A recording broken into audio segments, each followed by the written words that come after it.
Hello friends, मैं देवेंद्र कुमार पटेल आपके अपने यूट्यूब चैनल में स्वागत करता हूं। आज हम सीखेंगे परासरण, विसरण और अर्धपारगम्य झिल्ली क्या होती है। तो सबसे पहले हम अर्धपारगम्य झिल्ली की बात करेंगे। अर्धपारगम्य झिल्ली क्या होती है?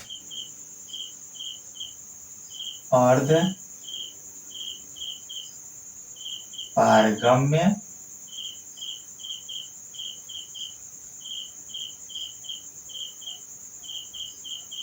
झिल्ली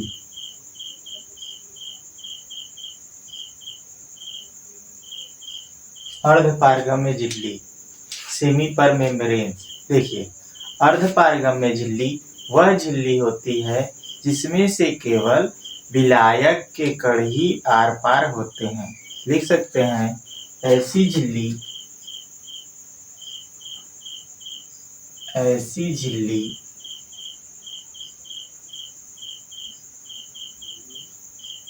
जिसमें से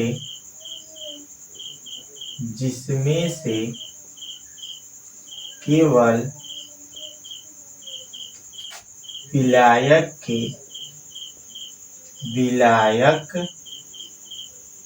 के कण आर पार अर्थात आ जा सकते हैं, आर पार होती है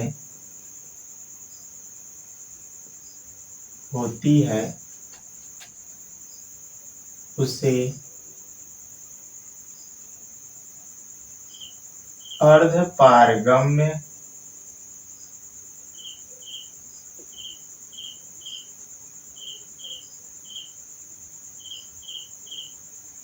झिल्ली कहते हैं।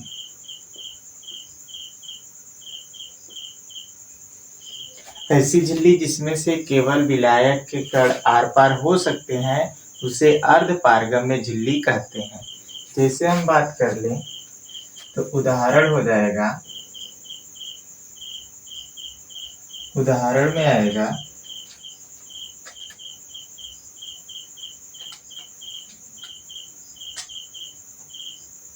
बकरे का आमाशय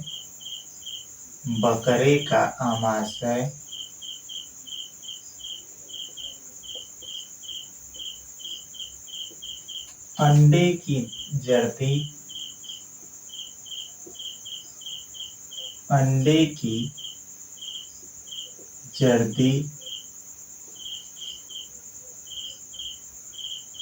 कॉपर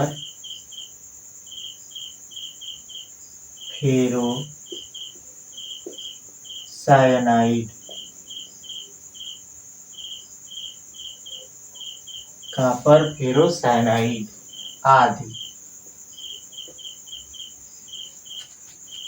जैसे बकरे का आमाशय होता है जो वो भी हमें अर्धपारगम्य झिल्ली की भांति कार्य करता है। और जो अंडे पर अगर अंडे का छिलका निकालेंगे तो उस पर एक पतला सा लेयर होता है, वो जो होता है अंडे की जर्दी होता है। अंडे की जो झिल्ली होगी, यहाँ पर अंडे की झिल्ली, ये भी कैसा वर्क करेगा? अर्धपारगम्य झिल्ली की भांति। अब हम बात करेंगे यह कितने प्रकार की होती है। अर्धपारगम्य झिल्ली के प्रकार। तो अर्धपारगम्य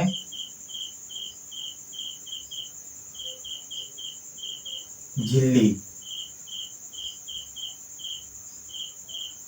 के प्रकार, यह दो प्रकार की होती है। यह दो प्रकार का होता है। पहला नंबर प्राकृतिक अर्धपारगम्य झिल्ली, अर्धपारगम्य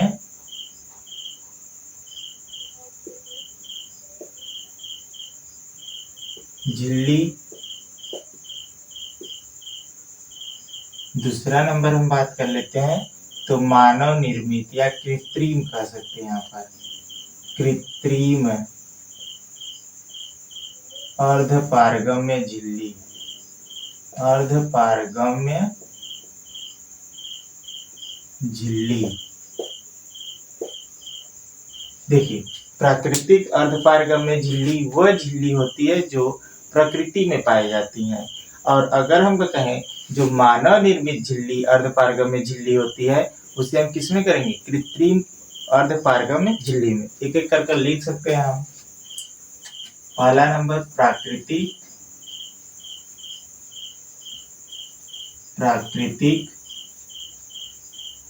अर्धपारगम्य झिल्ली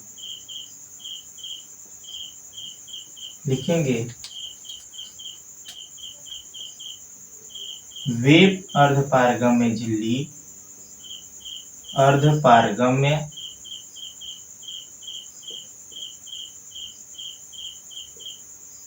झिल्ली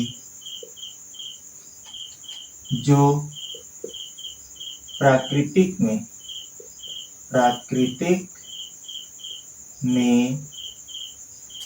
पाई जाती हैं,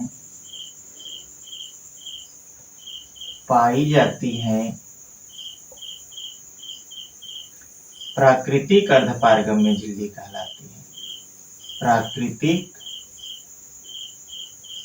अर्धपारगम्य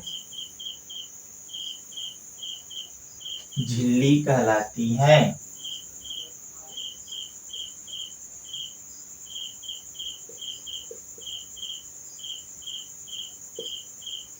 झिल्ली कहलाती है। तो इसका उदाहरण दे दीजिए। तो यहाँ पर जो है बकरे का आमाशय लिखेंगे। उदाहरण हो जाएगा बकरे का आमाशय, बकरे का आमाशय, अंडे की झिल्ली, अंडे की झिल्ली आदि। ये सब झिल्लियां क्या होंगी, अर्धपारगम्य झिल्लियां। ये सब क्या है, प्रकृति द्वारा बनाई गई हैं, ये मानव निर्मित नहीं है। आगे देखिए दूसरा जो लिखा है कृत्रिम अर्धपारगम्य झिल्ली, उसका हम परिभाषा लिख रहे हैं। कृत्रिम अर्धपारगम्य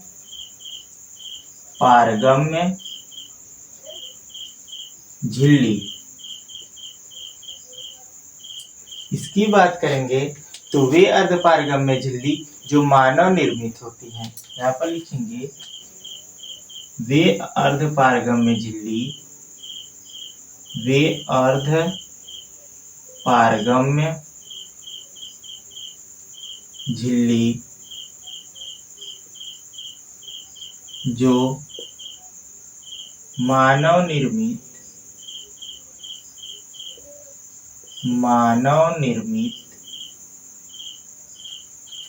होती हैं,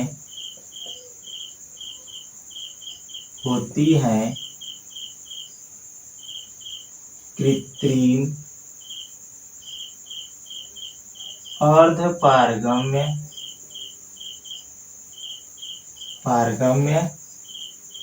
झिल्ली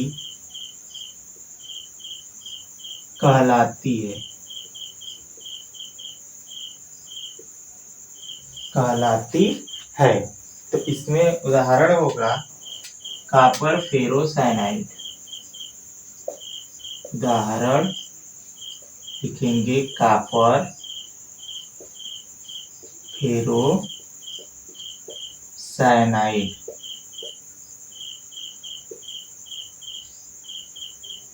आदि। ये जो होता है कॉपर फेरोसाइनाइड कृत्रिम रूप से जो पाए जाने वाली अर्धपारगम्य झिल्ली उसमें सबसे श्रेष्ठ होती है। आशा करता हूँ आप सबको ये समझ में आया होगा। देखिए अब हम बात करेंगे परासरण की। तो परासरण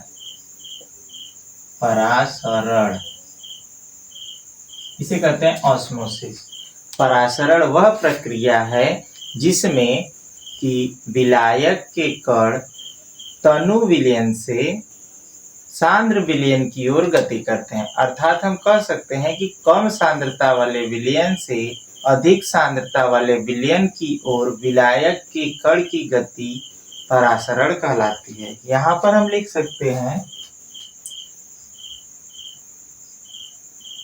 वह प्रक्रिया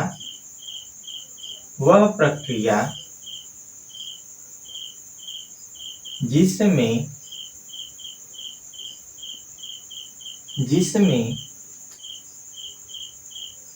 विलायक के कण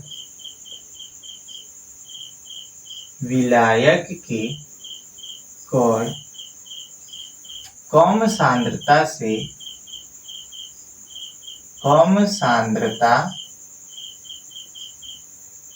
वाले विलयन से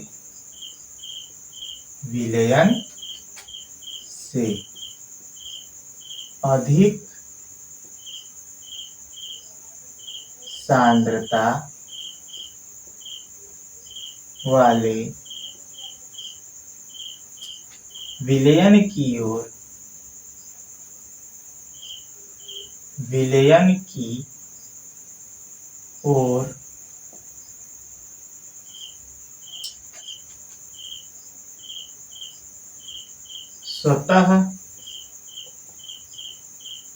स्वतः गति करते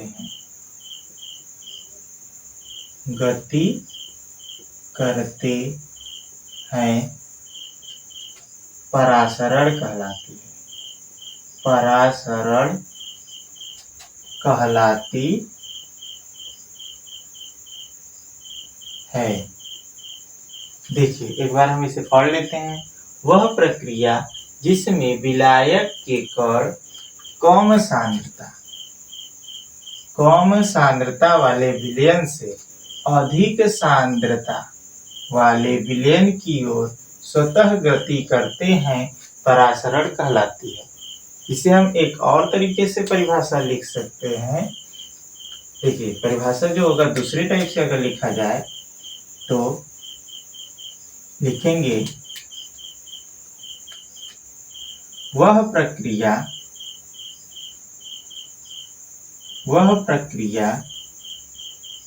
जिसमें विलायक के कण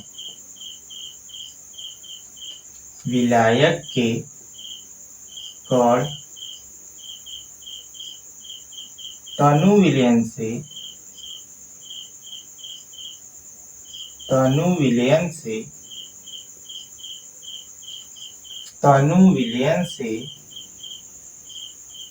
सांद्र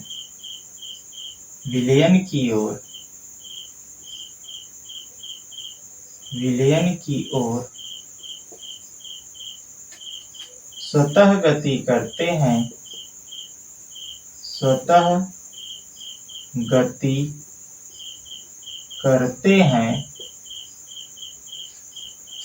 परासरण कहलाती है। परासरण कहलाती है। देखिए वह प्रक्रिया जिसमें विलायक के कण तनु विलयन से सांद्र विलयन की ओर स्वतः गति करते हैं परासरण कहलाती है। अब देखिए इसको अगर हम फिगर के थ्रू समझना चाहें तो मान लीजिए हमारे पास एक पात्र है। ये हमारे पास क्या है? एक पात्र है। अब इसमें हम अर्धपारगम्य झिल्ली लगा दे रहे हैं। एक तरफ सांद्र विलयन और एक तरफ तनु विलयन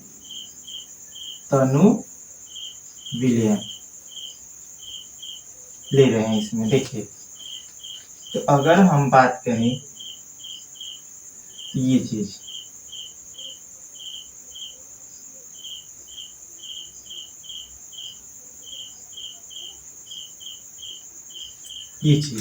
अब इसमें हम अगर बात करें रेड से तो रेड से हम दर्शा दे रहे हैं विलायक के कण। किसके कण? विलायक के कण। ये जो रेड से हम दर्शा रहे हैं इसे हम विलायक के कण मान रहे हैं। इसको हम रेड से जो दर्शाया गया ये सिंबल किसका है? विलायक के कण का। तो देखिए ये हमारा क्या है, तनु विलयन, और ये हमारा क्या है, सांद्र विलयन, ये चीज। तो इसमें जो गति होगा वो तनु विलयन से क्या होगा, सांद्र विलयन की ओर विलायक के कणों का, तनु विलयन से सांद्र विलयन की ओर होगा। अब देखिए क्यों होगा ऐसा, तो जो तनु विलयन होता है, तनु विलयन,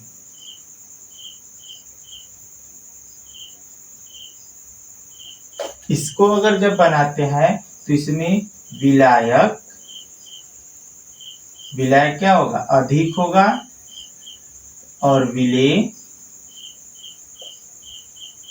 कम होगा, विलेय क्या होगा, कम होगा। और जब हम सांद्र विलयन बनाते हैं, सांद्र विलयन, तो उस स्थिति में अगर हम देखें तो क्या होगा कि विलायक, विलायक कम होगा और विलेय, विलेय अधिक होगा। तो इसमें हम बात कर रहे हैं सिर्फ विलायक के कण की परासरण की क्रिया में। तो आप लोग जानते हैं कि जो भी चीजें होती हैं वो अधिक से कम की ओर प्रवाह करती हैं। तो यहाँ पर देखा जाए तो इसमें जब तनु विलयन की बात करेंगे तो इसमें क्या होगा, विलायक, विलायक के कण अधिक होंगे और विलेय के कण क्या होंगे, विलेय के कण कम होंगे। और अगर हम सांद्र विलयन की अगर हम बात करें तो यहाँ पर विलायक के कण, विलायक के कण कम होंगे और विलेय के कण,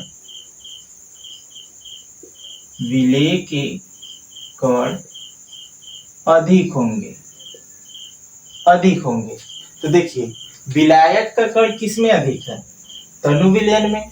तो तनु विलयन को हम बताए थे कि कम सांद्रता वाला विलयन या फिर कह सकते हैं तनु विलयन।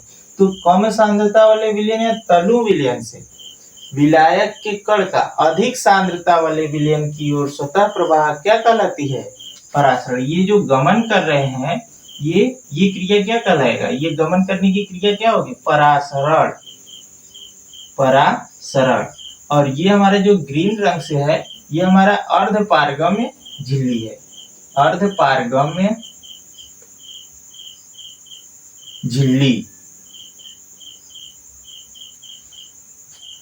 एक बार फिर से देख लीजिए, ये जो कण है रेड कलर से वो क्या है, विलायक के कण, दोनों में है।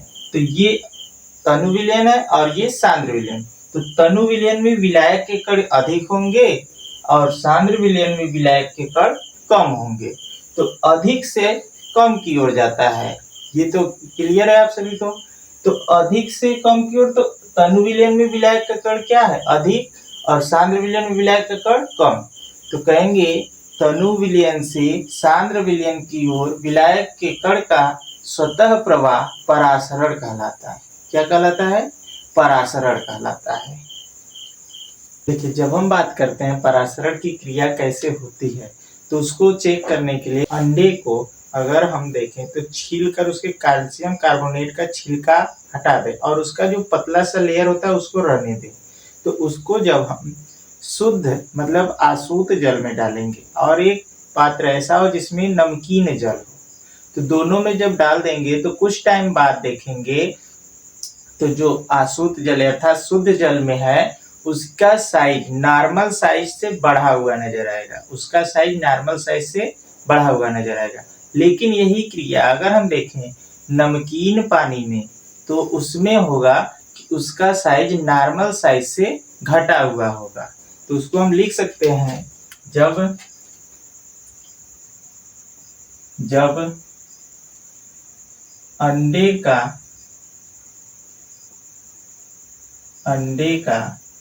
अंडे को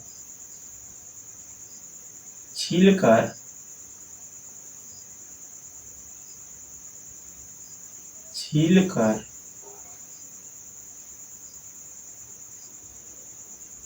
उसे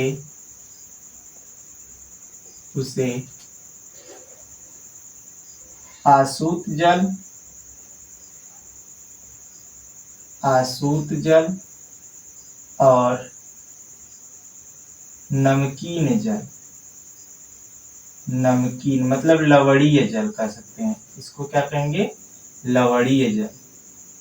लवणीय जल में कुछ घंटों के लिए, कुछ घंटों के लिए या कुछ समय लिख सकते हैं, कुछ घंटों के लिए, घंटों के लिए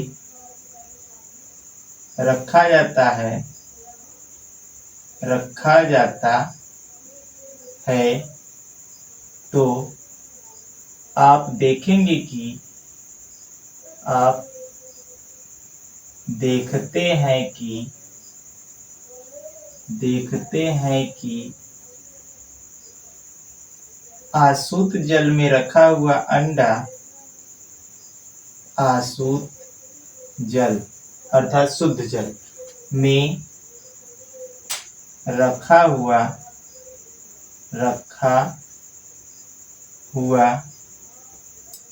अंडा का साइज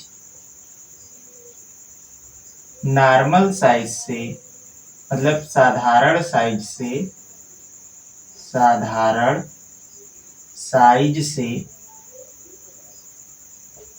बढ़ा हुआ होता है, बढ़ा हुआ होता है। और वहीं जब लवणीय विलयन का, लवणीय विलयन का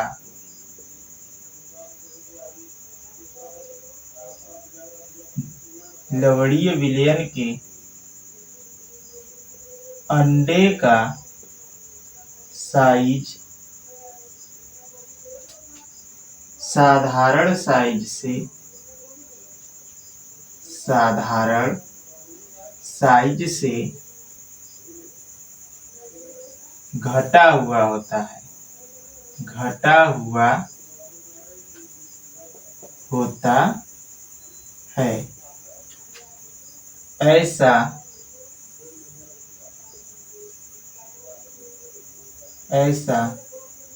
इसलिए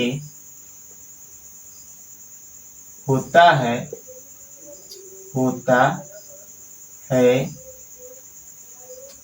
कि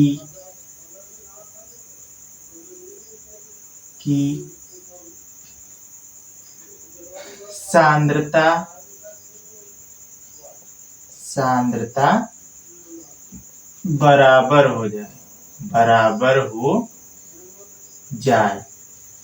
देखिए जो हम लिखे हैं वही चीज एक बार फिर से रिपीट करें। अगर हम अंडे के कैल्शियम कार्बोनेट खोल को हटा दें, उसके लिए आता है HCl, उसको अगर रखकर हटाएंगे तो उसमें जो पतला सा लेयर होता है वो रहेगा उसमें, तो उसको रखेंगे। एक को हम साधारण जल में रख देते हैं और एक अंडे को देखें तो हम नमकीन या लवणीय जल में रखें, तो कुछ देर बाद या कुछ घंटों बाद देखेंगे तो जो शुद्ध जल में रखा हुआ अंडा होगा उसका नॉर्मल साइज से आकार कुछ बड़ा हुआ मिलेगा, और जो लवणीय विलयन में रखा हुआ अंडा होगा उसका देखेंगे तो उसका जो साइज होगा नॉर्मल साइज से घटा हुआ होता है। ऐसा इसलिए होता है कि शुद्ध जल में रखे हुए अंडे में विलायक के कण प्रवेश कर जाते हैं, विलायक के कण प्रवेश कर जाते हैं, जिसके कारण उसका साइज क्या होता है? बढ़ जाता है।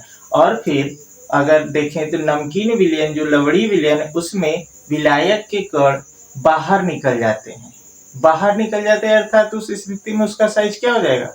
घटा हुआ प्रतीत होता है। आशा करता हूं आप सबको ये समझ में आया होगा। अब हम बात करेंगे परासरण दाब की। परासरण दाब की तो सबसे पहले परासरण की क्रिया के लिए हम बताए थे कि एक पात्र है, एक पात्र है और इसमें ये चीज जो है अर्धपारगम्य झिल्ली है। लगी हुई है, अर्धपारगम्य झिल्ली। और एक तरफ जो है सांद्र विलयन है, सांद्र विलयन है, और एक तरफ तनु विलयन है, तनु विलयन विलयन है। अब देखिए इसमें अगर हम नॉर्मल सिचुएशन में देखें तो अर्धपारगम्य झिल्ली से तनु विलयन के कण किधर जाएंगे, सांद्र विलयन की ओर जाएंगे। ये क्रिया क्या होगी, सांद्र विलयन की ओर जब जा रही है तो ये क्रिया परासरण कहलाएगी। ये जो कण है ये सब किधर जाएंगे, सांद्र विलयन की ओर, तो यह क्रिया क्या कहलाएगी, परासरण। अगर हम बात करें इसी को रोकना हो तो रोकने की स्थिति में हम इस पर क्या करेंगे, बाह्य दाब आरोपित करेंगे। तो पिस्टन के द्वारा यहाँ पर क्या कर देंगे, दाब लगा देंगे, पिस्टन के द्वारा इस पर दाब लगाएंगे। वो भी कैसा दाब, बाह्य दाब। तो जब हम बाह्य दाब लगाएंगे तो उस स्थिति में देखें तो ये जब प्रेशर लगाएगा तो ये कण क्या होंगे, जो इधर से इधर मूव कर रहे थे तनु विलयन से सांद्र विलयन की ओर, वो उस स्थिति में रुक जाएंगे। तो रुकने पर जो दाब लगाया जा रहा है वह दाब हमारा क्या कहलाएगा, परासरण दाब कहलाएगा। देखिए तब हम इसका परिभाषा ऐसे लिख सकते हैं कि परासरण को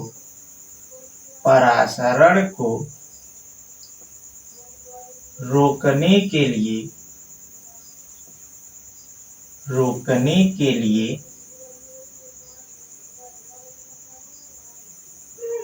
लगाया गया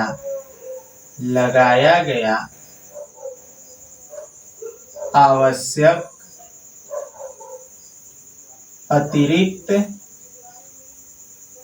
अतिरिक्त दाब को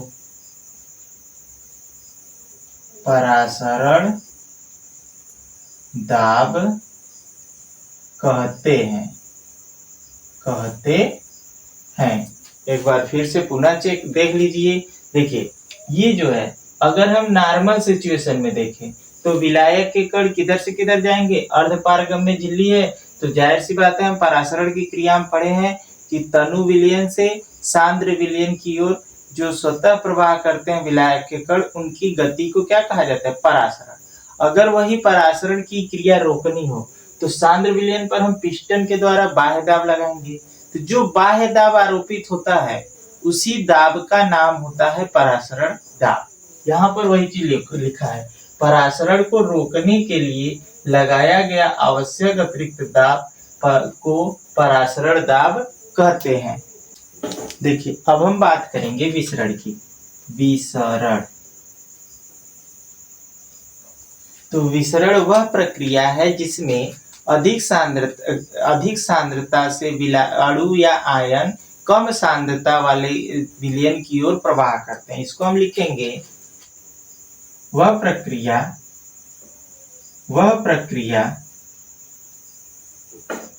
जिसमें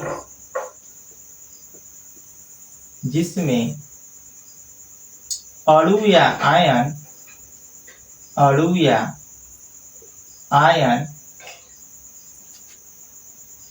अधिक सांद्रता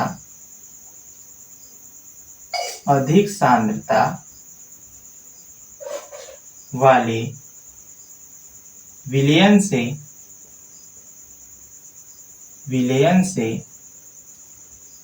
कम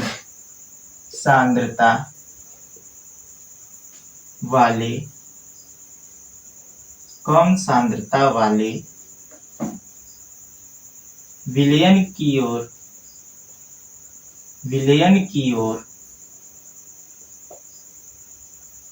गति करते हैं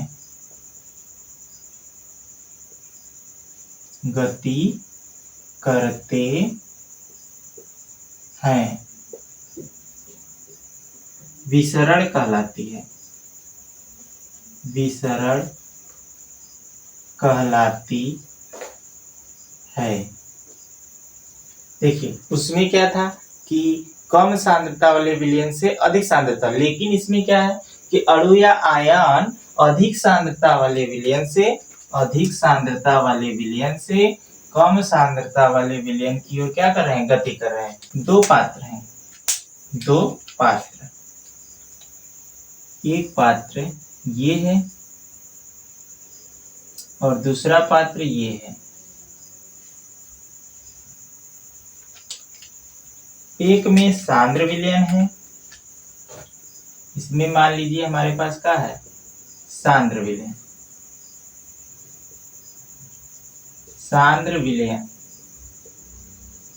और एक में तनु विलयन है।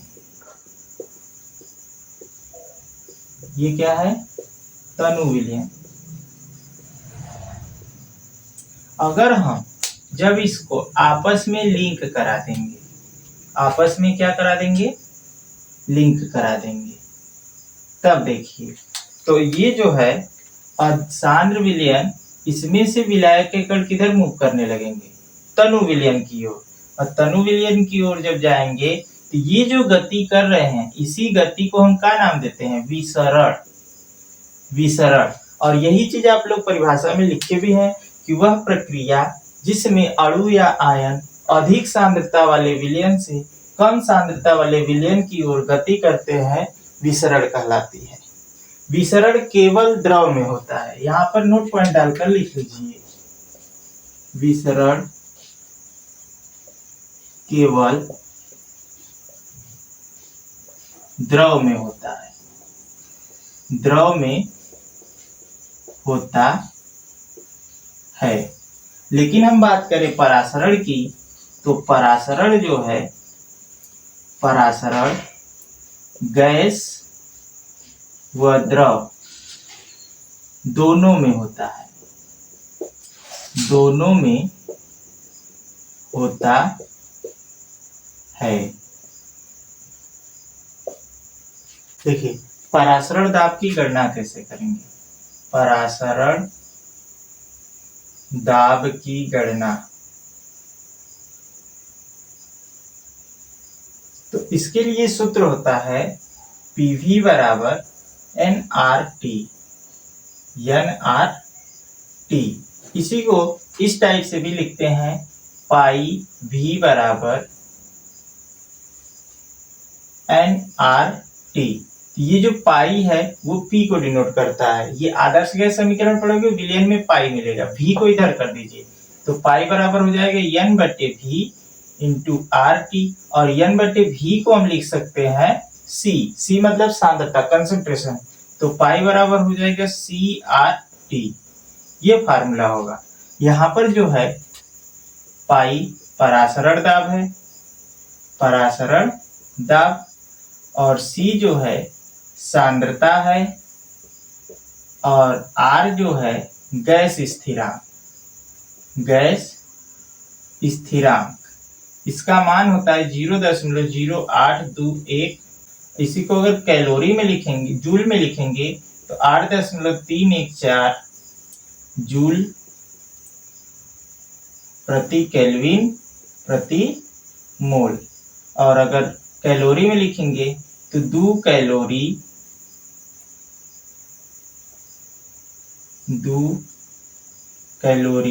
प्रति केल्विन प्रति मोल, ये होता है R का मान।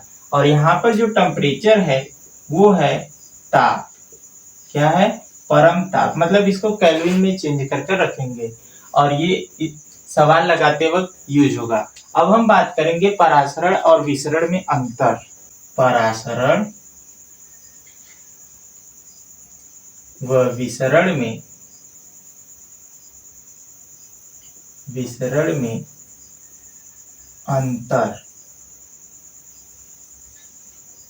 तो एक तरफ लिखेंगे परासरण और दूसरी तरफ लिखेंगे विसरण।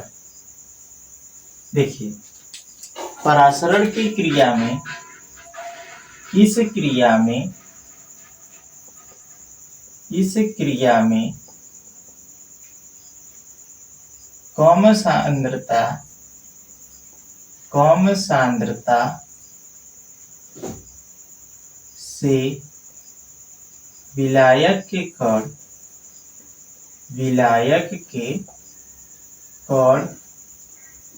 अधिक सांद्रता की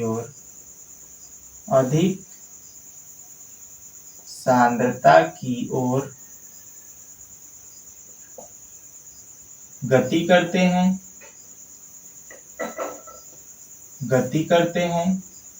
लेकिन हम बात करें विसरण में तो लिखेंगे इस क्रिया में अधिक सांद्रता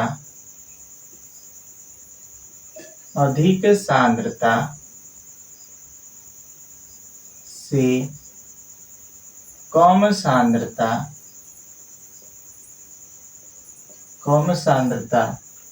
वाले विलयन की ओर अणु या आयन गति करते हैं।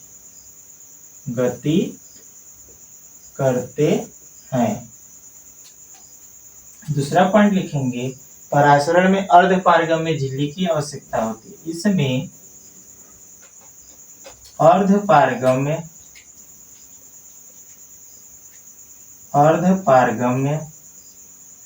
झिल्ली की आवश्यकता होती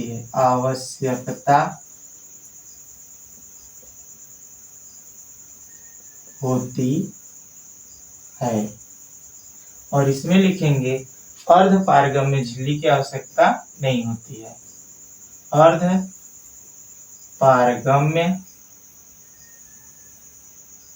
झिल्ली की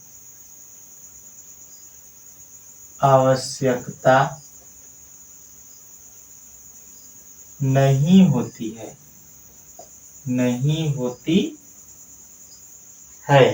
अब देखिए अगर हम इसमें बात करें तीसरे नंबर की तो परासरण की क्रिया द्रव और गैस दोनों में होती है। परासरण की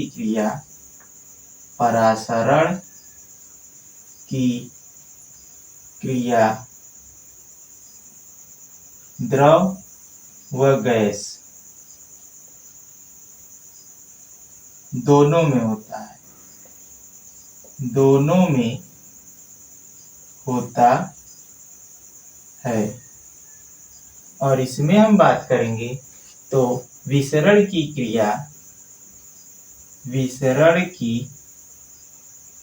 क्रिया केवल द्रव में होता है।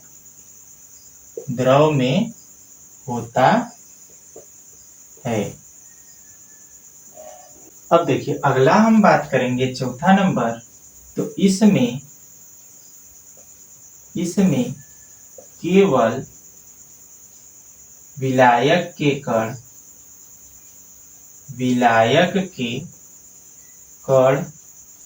भाग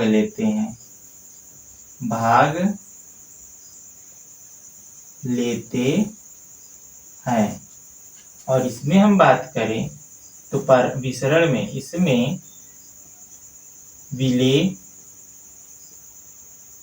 व विलायक दोनों के कण भाग लेते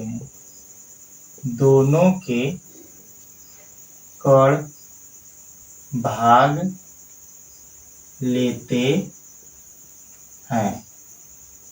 और अगला हम बात करें तो परासरण इस क्रिया में बाह्य दाब आरोपित किया जाए तो मतलब बाह्य दाब लगाने पर यह रुक जाता है। इसमें लिखेंगे यह नहीं रुकता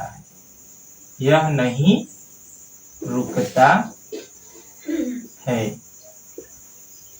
उदाहरण डाल दीजिए। किशमिश का जल में फूलना। इधर अगर उदाहरण डालें, अगरबत्ती का खुशबू फैलना। ये चीज है।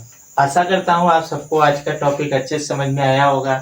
यदि समझ में आया तो मेरे चैनल को लाइक, सब्सक्राइब और शेयर जरूर कीजिएगा। धन्यवाद।